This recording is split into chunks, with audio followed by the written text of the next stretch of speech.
Hello friends, how are you? This is AB's tutorial for basic maths. You all know basic maths includes arithmetic, algebra, mensuration, trigonometry, statistics and geometry up to 10th level. So, these episodes on maths will help all the candidates appearing in any competitive entrance examinations like bank, SSC, REL, LIC, NET, income tax, etc. And also all students reading in school level or appearing in the 10th level exams from any board. So friends, আমরা এসে পড়েছি সরল সুদ simple interest.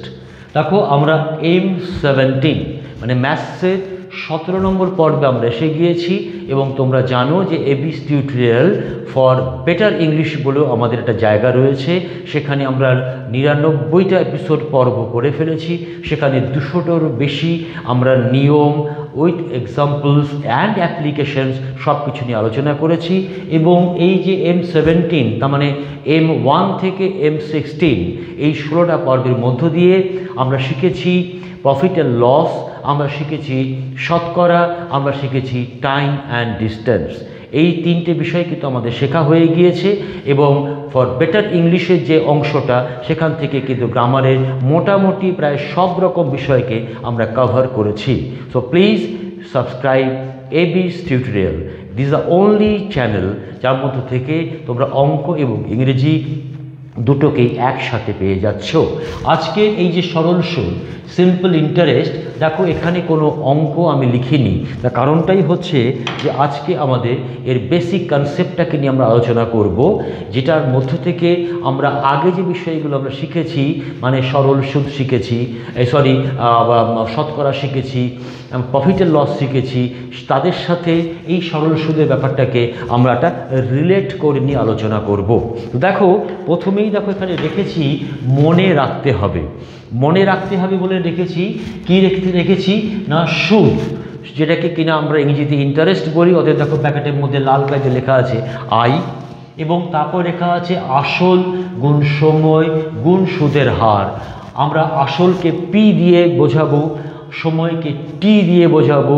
P মানে হচ্ছে principal, ইংরেজি শব্দটা principal, তার জন্য পি রাখা হয়। সময় তো টাইম আমরা জানি, আর সুদের হার রেট অফ ইন্টারেস্ট, তার জন্য আর দিয়ে বোঝাচ্ছি। So P T R by 100। ফলে এই যে জায়গাটা আমি রেখেছি আসল গুণ সময় গুণ সুদের হার বাই 100, এটাকে খুব সহজে আমরা লিখতে পারি পি টি আর বাই 100। আমরা এটাকে এভাবে মনে রাখবো। আর এখানে রয়েছে আমাদের স্ববৃদ্ধি মূল। দেখো কথাটা শুনেই বুঝতে পারছো, স্ববৃদ্ধি মূল মানে মূল বৃদ্ধি যা পাচ্ছে সেটা সমেত স্ববৃদ্ধি মূলও বলা হয় বা সুদে আসলেও বলা হয়। এটাকে ইংরেজিতে বলা হয় অ্যামাউন্ট, ইংরেজিতে বলা হয় অ্যামাউন্ট। তার জন্য এখানে এ রাখা হয়েছে।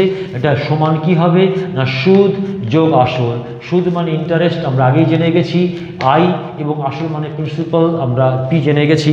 ফলে এটাকে আমরা রাখবো, এটাকে আমরা রাখবো কীভাবে রাখবো না এ ইজ ইকাল টু, এটাকে আমরা রাখবো A is equal to, A is equal to মানে অ্যামাউন্ট ইজ ইকাল টু কী রাখবো না I plus P, I plus P. এগুলো হয়ে গেল আমাদের একদম প্রাথমিক কথা। এবার কি হচ্ছে, এইবার আমাকে এক একটা বিষয়কে আমাকে বোঝাতে হবে।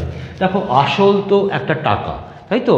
আসল ব্যাংকে আমি কত টাকা রাখলাম, ব্যাংক থেকে কত টাকা আমি ধার নিলাম, বা যেটা আমার টাকা, অতএব ওটা সেটাকে আমরা বলছি আসল। এবার হচ্ছে সময়। আমরা এই প্রত্যেকটা ব্যাপারকে একটু আলোচনা করে নিই, তারপর এর পরের পর্বে আমরা অঙ্কের কতগুলো ভাগ হতে পারে সেটাকে আলোচনা করে নেব। এই সবটাকে নিয়ে আমরা পরের দুটো তিনটে পর্ব করে নেব। সময়, সময় এখানে কিন্তু সবসময় হচ্ছে বছর, খেয়াল রাখবো হচ্ছে বছর। এবার সবসময় যে বছর থাকতেই হবে কোনো মানে নেই। যদি দিন থাকে, যদি দিন থাকে তাহলে দিনটাকে আমি বছরে ট্রান্সফার করতে হবে। তাহলে কী রাখবো না দিনকে আমি 365 দিয়ে ভাগ করব। ভাগ করলে আমার দিন হয়ে যাচ্ছে বছর। দিন হয়ে যাচ্ছে বছর। তারপরে একটা দিন যদি থাকে, এই দিনকে 365 দিয়ে ভাগ করলে ওটা হয়ে যাচ্ছে বছর। দিন না হয়ে যদি ওটা আমাদের মাস থাকে, যদি মাস থাকে তাহলে আমরা কি করব? তাহলে মাসকে আমরা ভাগ করব বলো 12 মাসে, তাই তো? অতএব এই মাসকে আমরা কি ভাগ করব? মাসকে আমরা 12 দিয়ে ভাগ করব, করলেই আমরা পেয়ে যাচ্ছি বছর। কথাটা খুবই গুরুত্বপূর্ণ এই কারণেই গুরুত্বপূর্ণ যে যখন আমি PTR/100 এই ফর্মুলাটাকে আমি প্রয়োগ করব, তখন আমাকে দেখে নিতে হবে যে সময়টা কি বছরে আছে, সময়টা কি বছরে আছে না দিনে আছে। যদি দিনে থাকে যে কটা দিন, জানুয়ারি অমুক তারিখ থেকে মে মাসে এত তারিখ অবধি, তাহলে সেই দিনগুলোকে আমি যোগ করব, যোগ করে তাকে 365 দিয়ে আমি ভাগ করলে ওটা বছরে এসে যাবে। যদি আমাকে মাস বলা থাকে তাহলে মাসকে আমি 12 দিয়ে ভাগ করে ওটাকে আমি বছরে নিয়ে যাব। কিন্তু প্রশ্ন হচ্ছে যে কেন বছরে নিয়ে যাব এই কারণেই এর পরের যে বিষয়টা রয়েছে সেই পরের বিষয়টাকে দেখলেই তোমরা বুঝতে পারবে। এর পরের বিষয়টা হচ্ছে আমাদের সুদের হার। সুদের হার মানে কি হচ্ছে? রেট অফ ইন্টারেস্ট, তাই তো? রেট অফ ইন্টারেস্ট, সুদের হার ইংরেজিতে বলা হচ্ছে রেট অফ ইন্টারেস্ট। তো রেট অফ ইন্টারেস্ট যদি আমি বলি, তাহলে রেট অফ ইন্টারেস্ট এই কথাটার মানেটা কি? রেট অফ ইন্টারেস্ট কথাটার মানেটা হচ্ছে যে এই যে দেখো, এটা দাগটা দিলাম, এই যে রেট অফ ইন্টারেস্ট, সুদের হার, ঠিক আছে? আগে বাংলায় লিখে নিই, সুদের হার। সুদের হার এই কথাটা মানেটা ইংরেজিতে বলা হয় rate of interest, rate of interest. এবার ইন্টারেস্টটাকে ক্যালকুলেট করা হয়, এটাকে ক্যালকুলেট করা হয় বছরে, এটাকে বছরে ক্যালকুলেট করা হয় এবং এটাকে মানে সময়টা হচ্ছে বছরে, সময়টা সবসময় হচ্ছে বছরে। অতএব এই যে সময়, এই সময়টা তার জন্যই কিন্তু আমাকে এটা বছরে করতে হচ্ছে। এবং এই যে রেট অফ ইন্টারেস্টের মধ্যে, এই রেটটার মধ্যে আসলটাকে ধরা হয় কত? আসলটাকে ধরা হয় 100 টাকা। 100 টাকা সুদের হার। এই যে ব্যাপারটাকে বললাম রেট অফ ইন্টারেস্ট, সেটা সময়টা হচ্ছে বছরে থাকে এবং 100 টাকা যখন আসল হয়, তার মানে কি? এবং এই সময়টা হচ্ছে 1 বছরে, তাই তো? সময়টা হচ্ছে বছরে মানে প্রতি বছরে। তার মানে তোমাকে যদি বলি যে 2% সুদের হার, 2% সুদের হার, তাহলে এই কথাটা থেকে আমি জানতে পাচ্ছি 2% সুদের হার। এই কথা থেকে আমি জানতে পাচ্ছি কি জানতে পাচ্ছি? আমি জানতে পাচ্ছি আসল হচ্ছে 100 টাকা, আমি জানতে পাচ্ছি সময় হচ্ছে 1 বছর। দেখো এই যে বছরে রেখেছি, আর তাতে সুদে কত বাড়বে? সুদ, সেই যে সুদ মানে সেই সুদটা হয়ে যাচ্ছে আমার 2 টাকা। এই যে তিনটে বৈশিষ্ট্য হচ্ছে আমার সুদের হারের কথা। সুদের হার এই কথাটা রেট অফ ইন্টারেস্ট, এই কথাটার মধ্যে আসলে আসল কথাটাও লেখা আছে 100, সময় কথাটা লেখা আছে 1 বছর এবং সুদটা লেখা আছে 2 টাকা। দেখো আমি কেন আছে কোনো অঙ্ক রাখিনি, তার কারণ হচ্ছে এই জায়গাটাই কিন্তু প্রফিট অ্যান্ড লসের একটা কনসেপ্টের সাথে এবং আমাদের শতকরা যে অঙ্কগুলো আমরা করেছিলাম তার যে একটা কনসেপ্টের সাথে কিন্তু মিলে যাচ্ছে। কীভাবে মিলে যাচ্ছে? যখন আমরা বলি যে 10% প্রফিট, তখনও কিন্তু টাকাটা থাকে 100 টাকা। Yes, thank you very much. এবং লাভের টাকাটা, যেটা কিনা আমরা এখানে সুদ বলছি, তাই তো, সেটা হয়ে যাচ্ছে 10। পার্থক্যটা কি হচ্ছে? সময়টা এই কারণেই যে একটা জিনিস কি হচ্ছে না, আমি কিনে বিক্রি করলাম, এটা ইনস্ট্যান্ট, ওটা সময়ের সাথে টাকাটা বাড়ছে না, ব্যবসার সাথে টাকাটা বাড়ছে। মনে করে দেখো প্রফিট অ্যান্ড লসে আমরা করেছিলাম manufacturer, retailer, wholesaler, retailer, customer, এই যে চেন করে যাচ্ছি, পরপর বিভিন্ন হাতে ঘুরছে এবং একটা প্রফিট হতে হতে হতে প্রফিট জেনারেট করছে এবং শেষ পর্যন্ত কোথায় গিয়ে দাঁড়াচ্ছে। এখানেও ঠিক সেরকমভাবে সবটাই ঠিক, কিন্তু বিভিন্ন হাত ঘুরে ব্যাপারটা না হয়ে এখানে হচ্ছে সময়। সো এই যে সময় is very much important here. So we must be very much alert regarding time, weather this is, এটা আমার কি দিন হিসেবে বলা আছে কিনা, ততএব এটাকে আমাকে বছরে নিয়ে যেতে হবে।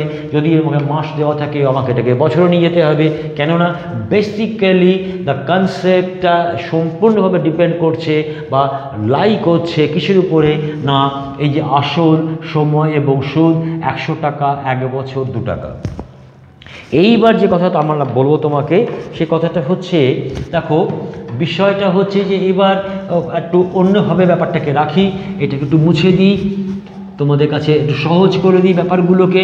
জিনিসগুলো কি হয়, বিভিন্ন বইতে তোমরা দেখেছো যে বাজার মার্কেটে দেয়ার আর সো মেনি বুকস, অনেক বই আছে, কোনো বইতে 20টা 25টা করে ফর্মুলা দেওয়া আছে, টাকাটা ভাগ হলে কি হবে, অ্যামাউন্ট হলে কি হবে, এটা 2 বছর পরে হলে কি হবে, চক্রবৃদ্ধি হলে কি হবে, সো মেনি ওয়েজ আর দেয়ার। স্বাভাবিক চক্রবৃদ্ধি আর সরল সুদের মধ্যে একটা পার্থক্য আছে কনসেপচুয়ালি, এবং সেটাকে অন্যভাবে করাও যায়। আজকে আমরা সেখানে যাব না, বরঞ্চ 2-3টে ক্লাস করার পর সরল সুদ নিয়ে থেকে কি করে আমাদের চক্রবৃদ্ধি হারে, হ্যাঁ, compound interest, thank you very much, compound interest, হ্যাঁ, সরল সুদ হারে কীভাবে ওটা আমরা করতে পারি সহজে, কাদা ফর্মুলা নাম মনে রেখে। কি হয়, ফর্মুলা মনে রাখলে পারলে চিরকালই ভালো, তাড়াতাড়ি করে ফেলা যায়, কিন্তু ওদিকে বেশি কনসেন্ট্রেট করতে গেলে অনেক সময় মনে হয় কি, যারা আমরা খুব একটা অঙ্কে হয়তো যাকে বাংলা আমি বলি দড় নই, মানে খুব একটা মানে দক্ষ নই, তো তাদের ক্ষেত্রে আবার অনেকগুলো ফর্মুলা, এটা একটা সমস্যা হয়, বিষয়টা একটা সমস্যা হয়, ফলে ব্যাপারটাকে অযথা জটিল করে ফেলি। আমাদের জটিল করা দরকার নেই, আমরা বিষয়গুলোকে আমাদের যেটুকু বিদ্যে বুদ্ধি আছে সেখান থেকে একটু সহজ করার চেষ্টা করি। যেমন মনে কর যে প্রথমটাতে কি লেখা আছে, এটাকে অনেক সময় SI বলা হয়, একটা সিম্পল ইন্টারেস্ট বোঝাবার জন্যে ওই আইটাকে SIও বলা যেতে পারে, তাহলে আইও রাখতে পারি, বা আমি আইও রাখতে পারি, বা SIও রাখতে পারি। আপাতত আমি আই রাখছি। I = PTR/100। তাহলে দেখো এখানে আমাদের কটা বিষয় আমরা জানি না, আর আমরা দেখে রাখি। দেখো আমরা এখানে জানছি না আই বলে একটা ব্যাপার আছে, পি বলে একটা ব্যাপার আছে, টি বলে একটা ব্যাপার আছে, আর বলে একটা ব্যাপার আছে। তার মানে দেখো IPTR, এই 4টে জিনিস আমাদের অজানা, তাই তো? তো আমরা খুব ভালো করেই জানি যে একটা যদি ফর্মুলা থাকে যে I = PTR/100, একটা ফর্মুলা থেকে একমাত্র একটা আননোনই বার করা যেতে পারে, তাই তো? একমাত্র একটা আননোনই বার করা যেতে পারে। ফলে এই অঙ্কগুলোর মধ্যে থেকে কখনো এই 4টের মধ্যে কি করবে, যে কোনো 3টে দেওয়া থাকবে। যেমন যদি PTR দেওয়া থাকে তাহলে আমাকে I বার করতে হবে, যেটা কিনা আমার এখানে আছে। যদি আমার এখানে P বার করতে হয়, যদি আমার I তো দেওয়াই আছে এটা, এবার যদি আমাকে P বার করতে হয় তাহলে কি হবে, P বার করতে গেলে P যদি আমি লিখতে চাই, তাহলে P লিখতে চাইলে দেখো কী হবে, 100-এর সাথে I গুণ হয়ে যাবে, তাহলে 100I আর TR গুণ হয়ে আছে, TR ভাগ হয়ে যাবে। আমি এটা মনে রাখতে পারি, আমি এটা মনে না রেখে আমি ভ্যালুগুলো পুট করার পর নিজেই অঙ্কটা করতে পারি। অর্থাৎ ঠিক এগুলো ফর্মুলা নয়, তাই না? এগুলো জাস্ট একটা ফর্ম থেকে আরেকটা ফর্মে যাওয়া, বা উল্টোটা যদি আমাকে মনে করা যাক পি তো হয়ে গেলে টি বার করতে হয়, তাহলে T = কী হবে, আবার সে 100 গুণ হয়ে যাবে, তাহলে 100I হবে। হ্যাঁ, এবারে আমাকে টি আছে বার করতে হবে, অতএব নিচে আমার পি এবং আর থাকবে। তাহলে 4টা ফর্মুলা। আসলে কি ফর্মুলা? কখনই নয়। আমরা এখানে মানটাকে বসাবো, তারপরে কাটাকাটি করে দিয়ে অঙ্কটা করে ফেলবো। ফলে ফর্মুলা বলতে এগুলোকে বোঝায় তা কিন্তু নয়। আবার আর এর ক্ষেত্রে যদি আমাকে বার করতে হয় আর, তাহলে আর এর ক্ষেত্রে আমরা কি করব, আর আবার সে লিখব 100I, আবার লিখছি 100I, তাই তো?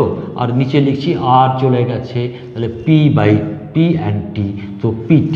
তো এই যে জায়গাগুলোকে আমি তৈরি করলাম, এই জায়গাগুলো আসলে কিন্তু জাস্ট এই যে জায়গাটা রয়েছে, এই যে জায়গাটা তো আছে, এই জায়গাটারই কতগুলো কি বলবো মানে ওয়ে এক্সপ্রেশনস, মানে একটা অল্টারনেটিভ এক্সপ্রেশনস, একটা অন্য রূপ, তাই তো? অল্টারনেটিভ এক্সপ্রেশনস যেখান থেকে কিনা আমি পি বার করতে পারি, টি বার করতে পারি, আর বার করতে পারি। এবার চলে যাচ্ছি আমাদের 2 নম্বর বিষয়টাতে। দেখো 2 নম্বর বিষয়টাতে কি রয়েছে? 2 নম্বর বিষয়টা রয়েছে, একটু এখানেই রাখি, এর সাথে পাশাপাশি রাখি। 2 নম্বরটা ছিল আমাদের 1 নম্বরটা। 2 নম্বর বিষয়টা হচ্ছে যে অ্যামাউন্ট এ। তো এ ইজ ইকুয়াল টু হচ্ছে কি না আই প্লাস পি। আই মানে সিম্পল ইন্টারেস্ট আমরা বুঝে গিয়েছি, এসআই লেখার দরকার নেই, শুধু আই লিখলেই চলবে। তাহলে amount is equal two I plus P. এখানে কটা আছে? এখানে আননোন আছে, এ বলে একটা আননোন আছে, তাই না? তাহলে এখান থেকে আমি পাচ্ছি এ বলে একটা বিষয় রয়েছে, অ্যামাউন্ট বলে আননোন রয়েছে, আই বলে একটা ব্যাপার আননোন রয়েছে, পি বলে একটা ব্যাপার আননোন রয়েছে। 3টে আননোন। তো 3টে আননোনের মধ্যে যে কোনো 2টো দেওয়া থাকবে, আমাকে আরও একটা বার করতে হবে। যেমন মনে করা যাক আমি যদি তোমাকে পি বলে দিই, টি বলে দিই, আর বলে দিই, পি বলে দিয়েছি, আইটা বললাম না। আইটাকে না বললে পি টি বললাম, আইটাকে বলিনি, এবং আর কে বলে দিয়েছি, তাই তো? খেয়াল রাখো তাহলে পি টি আর এই ফর্মুলা থেকে আমি আইকে বার করে নিতে পারবো। সেই আই এর ভ্যালু যদি আমরা এখানে নিয়ে এসে বসিয়ে দিই, তাহলে আই প্লাস পি করে আমরা এ পেয়ে যাব। বা ঠিক উল্টোটা, যদি মনে করা যাক আমাকে পি দেওয়া আছে এবং এ দেওয়া আছে, যদি আমার তাহলে আই বার করতে হয়, তাহলে আই ইজ ইকাল টু কী লিখবো? আই ইজ ইকাল টু বলো এ মাইনাস পি, তাই তো? আই ইজ ইকাল টু কী লিখছি? এ মাইনাস পি। বা ঠিক উল্টোটা, যদি আমাকে পি বার করতে হয়, তাহলে আমি কি লিখব? এ মাইনাস আই।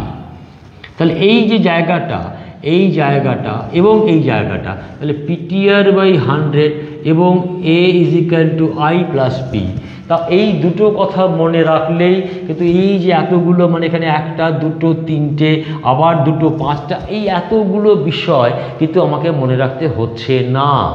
আমাকে শুধু লজিক্যালি বুঝে নিতে হবে কোনটার পর কোনটা আসছে, কোনটার সাথে কোনটা কিভাবে যুক্ত, তাই তো? ফলে সময়টা যেটা আমি আগে বলছিলাম খুব গুরুত্বপূর্ণ হয়ে যাচ্ছে, ওটাকে সময় হিসেবে রাখার জন্য। আবার বাদবাকি বিষয়গুলোর ক্ষেত্রে আমাকে যেহেতু এখানে সবটাই বছরটা হিসেবে রাখছে, সবগুলোকে আমাকে বছরে ট্রান্সফার করে নিতে হবে, একই ইউনিট থাকতে হবে। এবার ইন্টারেস্ট বেড়ে যাওয়ার পর প্রিন্সিপাল সঙ্গে যোগ করলে অ্যামাউন্ট পেয়ে যাব। যদি কখনো প্রিন্সিপাল দেওয়া থেকে এসআই দেওয়া না থাকে, তাহলে সেখান থেকে আই বার করলাম, সেখান থেকে আই বার করে সেই আইটা এখানে বসালে এবং টাইম এবং রেট অফ ইন্টারেস্ট বসালে আমি আবার পি পেয়ে যাব। ফলে এইগুলো সব ইন্টার রিলেটেড, পরস্পরের মধ্যে সম্পর্কটা রয়েছে। এইবার দেখো অঙ্কগুলো কত রকমের হতে পারে সেটাকে বলেই আজকের ক্লাসটা আমরা শেষ করব, এবং এর পরের যে ক্লাস, সেই পরের ক্লাস থেকে আমরা বিষয়গুলোর দিকে যাব। যেমন মনে করা যাক এই যে আসল, এই আসলটা যদি সরাসরি বলা থাকে, সরাসরি বলা থাকলেও মনে করা যাক 5,000 টাকা। 5,000 টাকাকে আমি 3 বছরের জন্য রাখছি 10% শতকরা, বুঝতেই পারছি 100 টাকা শতকরা হিসেবে। তাহলে আমাদের সুদ কত?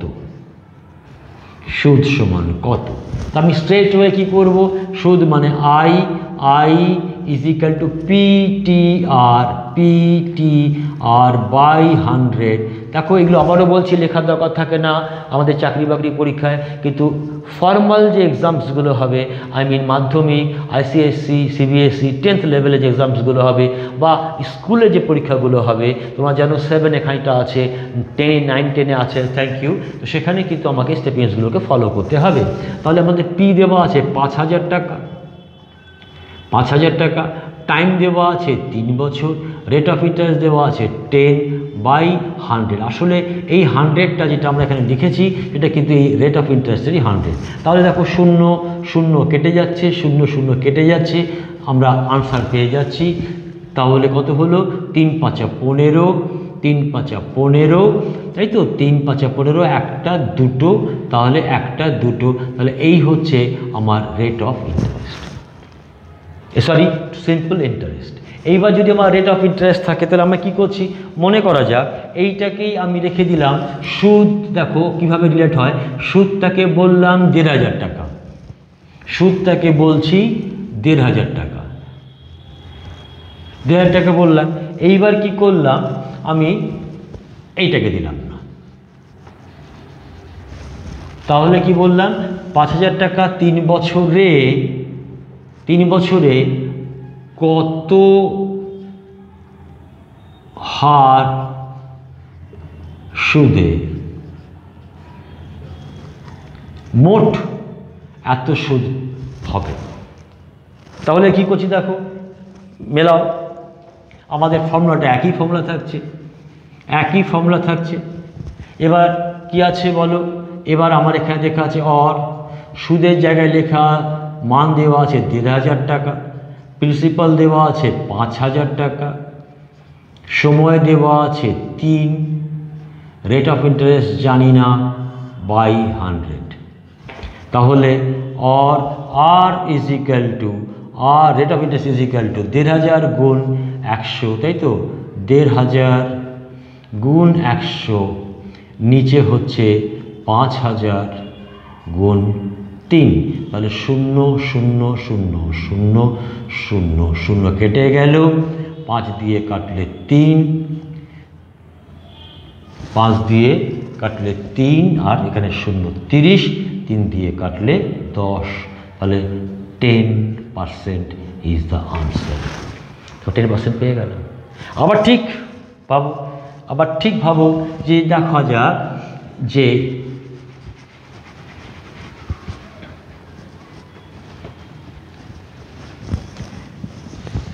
%10 সুদ দেওয়া আছে, সুদের পরিমাণ দেওয়া আছে, এবার কত বছরে, এবার এইটাকে বার করতে হয়। আমরা একই রকম লিখব, I is equal to P T R by 100। I দেওয়া আছে 1,500 টাকা, জাস্ট মান বসাচ্ছি, পি দেওয়া আছে 5,000 টাকা, কত বছরের টাইম জানি না, রেট অফ ইন্টারেস্ট 10% জেনে গেছি।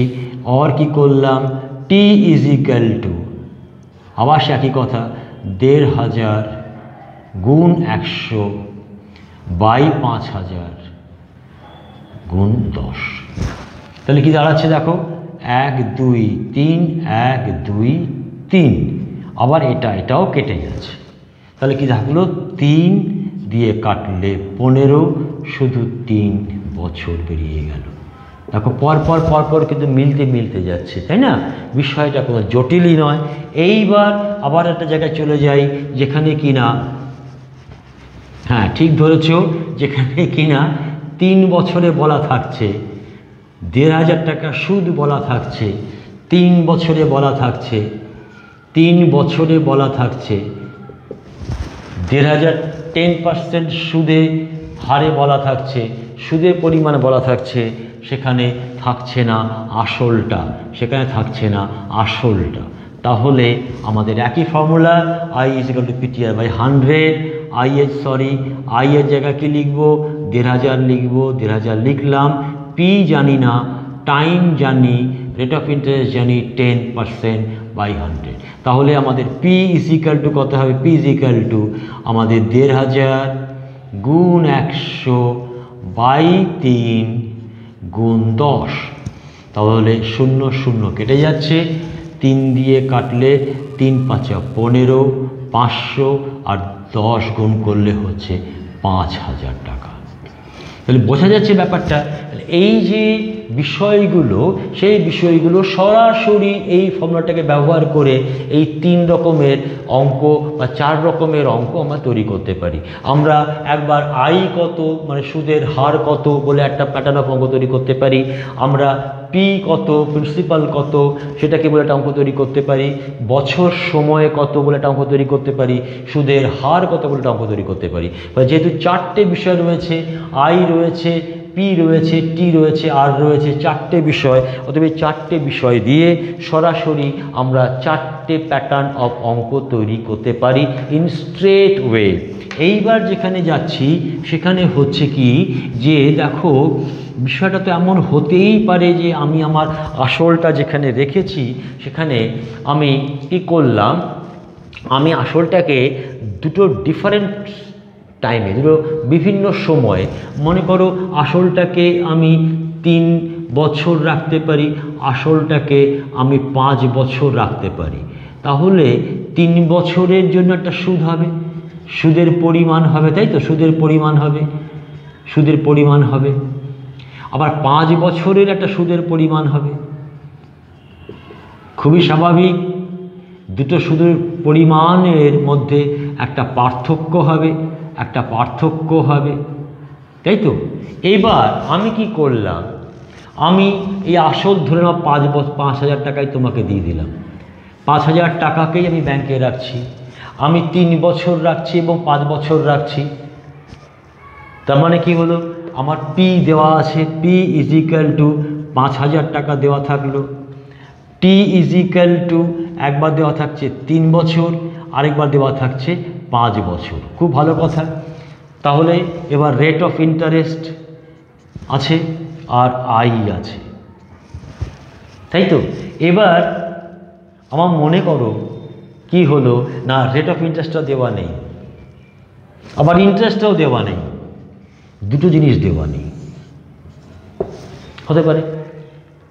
তো আমাদের মধ্যে মনের মধ্যে প্রশ্ন আসতে পারে, তাহলে দুটো জিনিস না দেওয়া থাকলে আমার তো একটা বিষয়ে বলা আছে 5,000 টাকা বলা আছে, সময় বলা আছে। স্যার আপনি এইমাত্র বললেন যে একটা ইকুয়েশন থেকে তো, বা আমরাও জানি, আপনি বলেছেন বলে নয়, যে একটা ইকুয়েশন থেকে তো একটা আননোন বার করতে পারবো, তো দুটো আননোন কি করে বার করব?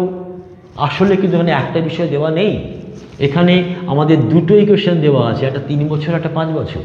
তাহলে এই যে পার্থক্যটা, সেই পার্থক্যটা যেটা আমরা পাবো, সেই পার্থক্যটা পাবো আমরা কিসের পার্থক্য পাবো? 5 থেকে 3 বিয়োগ গেলে আমরা 2 বছরের পার্থক্য পাবো, 2 বছরের পার্থক্য পাবো। 2 বছরের পার্থক্য থেকে আমরা 1 বছরেরটা পেয়ে যাব। তো 1 বছরেরটা পেয়ে যাব, তাহলে 5,000 টাকার 1 বছরের সুদ আমরা পেয়ে যাব। 5,000 টাকার 1 বছরের সুদ যদি আমি পেয়ে যাই, এখান থেকে 100 টাকার 1 বছরের সুদ বার করা খুব সহজ। তা যদি জেনে যাই তাহলে রেট অফ ইন্টারেস্ট আমাদের নোন হয়ে গেল। তাহলে পি জানি, টি জানি, আর জানি, আমার এসআই সিম্পল ইন্টারেস্ট, মানে ইন্টারেস্টটাকে পাওয়াটা কোনো জটিল ব্যাপার হবে না। তার মানে এটা কী হচ্ছে, দেখো আমি তোমাকে এই প্যাটার্নটাকে বলতে চাইলাম এই কারণে যে বিষয়টা হচ্ছে কি, যে আমার যেহেতু 4টে বিষয় রয়েছে, 4টে বিষয়ের মধ্যে এবং সম্পর্ক রয়েছে, আমরা কি করতে পারি, আমরা দুটো বিষয়ের সাথে অন্য দুটো বিষয়কে সম্পর্কটাকে নির্ণয় করার জন্যে দুটো বিষয় দিয়ে দুটো ইকুয়েশন তৈরি করতে পারি। যেমন আবার ঠিক উল্টোটা ভাবো, মনে করো আমার আসলটা, তো আসলটাকেও আমি তো ভাবতে পারি, আমি মোট 10,000 টাকা, সেই 10,000 টাকাকে আমি দুটো অংশে ভাগ করে রাখতে চাই, রাখতেই পারি। আমি দুটো ব্যাংকে দুরকম রেট অফ ইন্টারেস্ট, আমি ধরে নেওয়া যাক 10,000 টাকাকে একটা জায়গায় আমি 7,000 টাকা রাখলাম, আরেকটাকে আমি 3,000 টাকা রাখলাম। দেখো যখনই আমি এরকম দুটো পার্ট করে দিচ্ছি, তার মানে বোঝাই যাচ্ছে যে আমার এখানে দুটো ইকুয়েশন হবে, বুঝতেই পারছো। এবার রেখে দিয়ে আমি কি করলাম, রেট অফ ইন্টারেস্ট মনে করো একটা R1 আছে, একটা R2 আছে, দুটো রেট অফ ইন্টারেস্ট আছে, ক্লিয়ার। এবার তার টাইম দেওয়া আছে, মনে করো যে এটাকে একই সময়ে রেখেছি, মনে করো একই সময়। তাহলে দুটো ইকুয়েশনের মধ্যে একই সময় হয়ে যাওয়ার জন্যে টিটা কমন হয়ে গেল, তাহলে টাইম আননোন থাকলো না, তাই না। দুটো যদি টিজি থেকে যায় অটোমেটিক্যালি কেটে যাবে, তাহলে এই দুটো রেট অফ ইন্টারেস্ট থাকলো, সিম্পল ইন্টারেস্ট থাকবে দুটো দুরকম সিম্পল ইন্টারেস্ট বেরোবে, তাদের মধ্যে পার্থক্য দেওয়া থাকবে, এদের মধ্যে পার্থক্য দেওয়া থাকতে পারে। তাহলে পার্থক্য দেওয়া থাকলে আমরা এইমাত্র দেখলাম পার্থক্য দেওয়া থাকলে বিয়োগ করে সেখান থেকে আমরা অঙ্কটা করে ফেলতে পারি। তাহলে আমরাও এখানে দুটো রকম সিম্পল ইন্টারেস্ট বার করব, পার্থক্য করব, সেই একই রকমভাবে প্রফিট অ্যান্ড লস করেছি, সেই একই রকমভাবে আমাদের সিম্পল যে শতকরা অঙ্ক, সেই শতকরা অঙ্কগুলো আমরা করেছি, তাই তো? সেই পার্থক্যটাকে আমরা কম্পেয়ার করেছি, কম্পেয়ার করে এখানে যে পার্থক্য দেওয়া থাকবে, এত টাকা পার্থক্য হয় যখন এটা একে কত 100 কত করে নিয়ে আমরা রেট অফ ইন্টারেস্টটাকে বার করে নিতে পারবো। ফলে দেখো বিষয়গুলো কিন্তু ইন্টার রিলেটেড, এর বাইরেও আরও নানা রকম প্রসেস রয়েছে, সেখানে অনেক সময় দেওয়া থাকে, সেটাকে তোমাকে কি হয় যে আমি এতক্ষণ ধরে যেটাকে নিয়ে আলোচনা করলাম সেটা PTR/100 নিয়ে অনেক সময় এই অ্যামাউন্ট A = I + P এই কনসেপ্টটাকে নিয়েও অনেক সময় অঙ্ক দেওয়া থাকে। সেখানে কি করা হয়, I এর সাথে P এর একটা সম্পর্ক বলে দেওয়া হলো, মনে করো যে আমার P যেটা তার সাথে দ্বিগুণ হয়ে যাচ্ছে বা 3 গুণ হয়ে যাচ্ছে, তাহলে P যদি P থাকে তাহলে A হয়ে যাচ্ছে দ্বিগুণ হয়ে গেল, তার মানে A = 2P হয়ে গেল। দেন I + P, তাহলে এখানে মাইনাস করলে তাহলে P = I। তাহলে দেখো P = I মানে P এবং I দুটো একই জিনিস হয়ে যাচ্ছে, মানে আবার কিন্তু আননোনের সংখ্যা 4টে ছিল 1 2 3 এবং যেটা আমরা লিখেছিলাম I = PTR/100, 4টের মধ্যে দুটো জিনিস কমন হয়ে গেল, থাকলো, তাহলে আননোন 3টে হয়ে গেল। বুঝতে পারছি ব্যাপারটা? এই 3টের মধ্যে যদি আবার দুটো দেওয়া থাকে তাহলে আমরা অঙ্ক করে ফেলতে পারি, কোনো অসুবিধে নেই, এরকম একটা ব্যাপার থাকে। আবার অনেক সময় দেওয়া থাকে I এবং P এর মধ্যে সম্পর্ক দেওয়া থাকে, বলল যে P যা ছিল, আসল যা ছিল সেটা মনে করো 2/25 অংশ বা 1/5 অংশ সুদ পেয়েছে, তাহলে I কি হলো, I হলো P এর মানে গুণ 1/5 অংশ হলো, তার মানে P/5। তাহলে এখান থেকে আমরা ভ্যালু বসালে কি পেয়ে যাব, A = P, I এর জায়গায় তাহলে আমরা কি লিখব, P/5 + P, তার মানে কত হচ্ছে 5P + P মানে 6P/5, এটা আমরা পেয়ে যাচ্ছি অ্যামাউন্ট হিসেবে পেয়ে গেলাম, তাই না? তাহলে এই যে অ্যামাউন্ট হিসেবে পেয়ে গেলাম, তাহলে কি হলো, শুধুমাত্র P যদি আমার দেওয়া থাকে বা অ্যামাউন্ট যদি দেওয়া থাকে, তাহলে অ্যামাউন্ট দেওয়া থাকলে P বার করতে পারবো, P দেওয়া থাকলে আমি অ্যামাউন্ট বার করতে পারবো।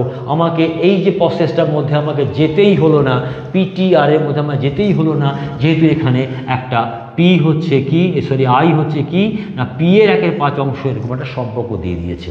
ফলে এই যতগুলো কথা বলছি, এই কথাগুলোকে নিয়ে আমাদের নানান রকম অঙ্ক হতে পারে। প্রিন্সিপালকে ভাগ করে দিতে পারি দুটো ভাগে, একই প্রিন্সিপাল বিভিন্ন সুদের জায়গায় রাখতে পারি, তাই তো? এটা আমরা দেখলাম। বা একই টাকা আমরা 3 বছরের জন্য রাখতে পারি, 5 বছরের জন্য রাখতে পারি। এই জায়গাগুলো কখনো আসলটাও দিলাম না, কিন্তু সেটাকে দুটো ভাগে ভাগ করলাম, তার মানে আমাকে P ধরতে হবে বা X ধরতে হবে, তাই তো? এবার সেটাকে আমি মনে করো দুটো ভাগে ভাগ করেছি, কত ভাগ সেটাকে বললাম না। যেমন আমাদের এখানে অঙ্কটার মধ্যে আমরা বললাম 7,000 3,000, এটাকে বললাম না। তাহলে মোট 10,000 টাকাকে দুটি অংশে ভাগ করলাম, তাহলে একটা 10,000 আর একটা X, তাহলে 10,000 - X হচ্ছে আরেকটা অংশ। তাহলে এইভাবে অঙ্কগুলো আমরা করে ফেলবো। তাহলে এই যতগুলো প্যাটার্ন বললাম, বুঝতেই পারছো এই সব কটা প্যাটার্নকে মিলে কিন্তু আমাদের সরল সুদ। আর এই সরল সুদের বাইরে যেটা আছে সুদের চক্রবৃদ্ধি হার, যেটাকে আমরা কম্পাউন্ড ইন্টারেস্ট বলি, মানে সেটা প্রতি বছর যে অ্যামাউন্ট হচ্ছে, মানে আসলের সঙ্গে সুদটা যোগ হয়ে মোট যে সুদে আসলে হচ্ছে তার উপরে আবার যদি সুদ হয়, সেটা আমাকে পার ইয়ার প্রতি বছরে করে যেতে পারি, বা একটা অন্য ফর্মুলা আছে সেটা দিয়েও করতে পারি। যেটা আমরা ভালো বুঝবো আমরা সেটাই করব। তো আমরা দুটো নিয়ে আলোচনা করব। সো প্লিজ এবিস টিউটোরিয়াল মধ্যে সাথে থাকো। এবিস টিউটোরিয়ালের সঙ্গে থাকলে তোমাদের এবিস টিউটোরিয়াল ফর বেটার ইংলিশের থেকে তোমাদের ইংরেজি শেখা হয়ে যাবে, আর বেটার ইংলিশ এবিস টিউটোরিয়াল ফর বেসিক ম্যাথস থেকে তোমাদের অঙ্ক সম্বন্ধে সব রকম ভীতি দূর হয়ে যাবে। আর অঙ্ক ইংরেজি ভীতি দূর হয়ে গেলে তো পরীক্ষার অর্ধেক টেনশনই চলে গেল। ওকে, প্লিজ এর মধ্যে তোমরা ভালো করে সিম্পল ইন্টারেস্টটাকে দেখে নাও এবং 1 থেকে 16 এই যে স্টেপিংসগুলো, পর্বগুলো, সেই পর্বগুলোকে ভালো করে দেখে নাও। আমরা এরপরে রিভিশনের কাজ যখন করবো সবগুলো মিলিয়ে মিশিয়ে করবো। So please subscribe and do subscribe. ভালো থেকো, বাই।